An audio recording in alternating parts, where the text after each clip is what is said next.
નમસ્કાર, સમાચાર સાથે હું છું જિજ્ઞાસા। સમાચારની શરૂઆત કરવી છે ભારતીય નેવીની સફળતાની વાતથી। જી હા, ભારતીય નેવીને મોટી સફળતા મળી છે। 24 કલાકની અંદર બીજું મોટું ઓપરેશન પાર પાડ્યું છે। સોમાલિયાના સમુદ્રી લૂંટારો વિરુદ્ધ કાર્યવાહી કરવામાં આવી। જહાજ અલ નામીને બંધકોથી મુક્ત કરાવવામાં આવ્યું છે। આઈએનએસ સુમિત્રાએ પાર પાડ્યું છે આ ઓપરેશન। 11 સમુદ્રી લૂંટારોથી જહાજને મુક્ત કરાવ્યું। ભારતના મરીન કમાન્ડોએ પાર પાડ્યું આ ઓપરેશન। હિન્દ સાગર ક્ષેત્રમાં ભારતીય નેવીની બાજ નજર છે। સોમવારે ઈરાની જહાજ એફવી વિમાને કરાવ્યું હતું મુક્ત, ત્યારે છેલ્લી આ 24 કલાકમાં બીજું સફળ ઓપરેશન કે જ્યાં ભારતીય નેવીએ સફળ કામગીરી કરી છે। સોમાલિયાના સમુદ્રી લૂંટારો વિરુદ્ધ તેમણે કાર્યવાહી કરી છે। જહાજ અલ નામીને બંધકોથી મુક્ત કરાવ્યું છે। આઈએનએસ સુમિત્રાએ પાર પાડ્યું છે આ ઓપરેશન। 11 સમુદ્રી લૂંટારોથી જહાજને મુક્ત કરાવ્યું છે। ભારતના મરીન કમાન્ડોએ આ ઓપરેશન પાર પાડ્યું। હિન્દ મહાસાગર ક્ષેત્રમાં ભારતીય નેવીની બાજ નજર હતી અને સોમવારે ઈરાની જહાજ એફવી ઇમાનને પણ તેમણે મુક્ત કરાવ્યું હતું। વધુ વિગતો આપી રહ્યા છે જયદેવ જોશી। ભારતીય નેવીનું વધુ એક સફળ ઓપરેશન 24 કલાકની અંદર આ બીજું સફળ ઓપરેશન છે। સોમાલિયાના જે સમુદ્રી લૂંટારૂ હતા તેમના વિરુદ્ધ આ મોટી કાર્યવાહી।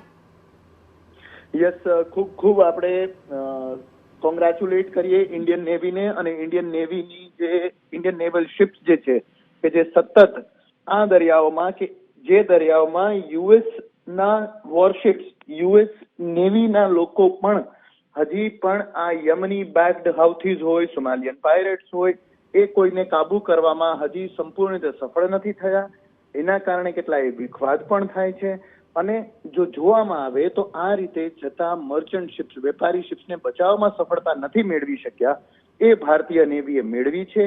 કોઈ પણ ઘર્ષણ વગર, કોઈ પણ વધારે જેને કહી શકાય કે નુકસાન થયા વગર અને કોઈ પણ જાનહાનિ થયા વગર, તો ખૂબ જ કાબિલે દાદ છે આ ઓપરેશન જે ચલાવી રહ્યું છે ભારતીય નેવી।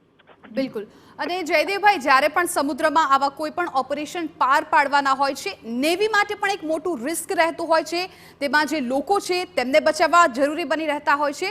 તો જ્યારે પણ આ કોઈ પણ પ્રકારના ઓપરેશન થતા હોય છે ત્યારે નેવી છે કઈ પ્રકારનું પ્લાનિંગ કરતી હોય છે, તેમે કયા કયા સાધનોનો ઉપયોગ થતો હોય છે અને અત્યાર સુધીમાં આવા કેટલા ઓપરેશનો તેમણે પાર પાડ્યા હશે?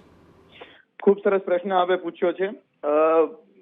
બહુ સરળ લાગે કહેવું કે નેવી ત્યાં ગઈ, ઓપરેશન કર્યું અને પાયરેટ્સને દૂર કર્યા, પણ તમે જે પૂછ્યું એ કે કેવી તૈયારી થતી હોય છે, કયા કયા સાધનો ઉપયોગ થતા હોય છે અને કઈ રીતે ઓપરેશન પાર પામે છે, અને બહુ ટૂંકમાં બહુ ઝડપથી જોઈ લઈએ તો ભારતીય નેવી પાસે અલગ અલગ પ્રકારની બોટ્સ છે। અમુક જેને ફ્રિગેટ્સ કહી શકાય કે પછી ઇવન સબમરીન્સ છે કે જે દૂર સુધી જઈને, ત્વરિત રીતે જઈને રડારથી બચીને આવી કોઈ એક્ટિવિટીને નોટિસ કરી શકે, નંબર 1।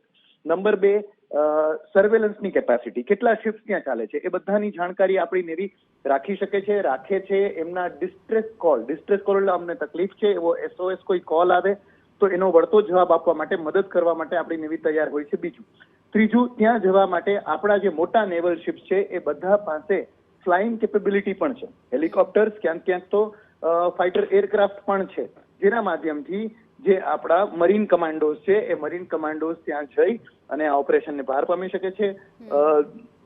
દરિયાની સપાટીથી ઉપર ચડવા સુધીના સાધનો, અંદર જઈને કંઈ પણ જો એક્શન કરવું પડે તો એના હથિયારો, કંઈ બ્લાસ્ટ કરવો પડે તો તેના માટેની બધા સાધનો, આ બધું નેવી પાસે હોય છે।